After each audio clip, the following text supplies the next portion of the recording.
তুমি তো বড় ইহুদির বড় দণ্ডলোক সম্পদশালী লোকের সন্তান। তুমি ইসলাম ধর্ম গ্রহণ করলে বাবা ছাড়তে হবে, মা ছাড়তে হবে, দণ্ডলোক ছাড়তে হবে, সবকিছু চাইরা দিতে হবে। মুসা বিন উমাইর ডাইকা কয়, ইয়া রাসূলুল্লাহ, ইয়া হাবিবাল্লাহ, নবী গো, আমার দম গেলে দম যাবে, মা গেলে মা যাবে, ছেলে গেলে ছেলে যাবে, আমার বাবা গেলে বাবা যাবে, তারপর আমি নবী আপনাকে ছাড়তে পারবো না।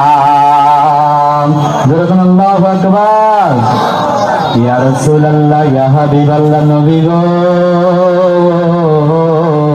আপনি আমাকে কালেমা পড়ায়া মুসলমান বানায়া দেন। আমার নবী হাদিসের মধ্যে বলেছে, ক্বালান নবী সাল্লাল্লাহু আলাইহি ওয়াসাল্লাম, লা ইউমিনু আহাদুকুম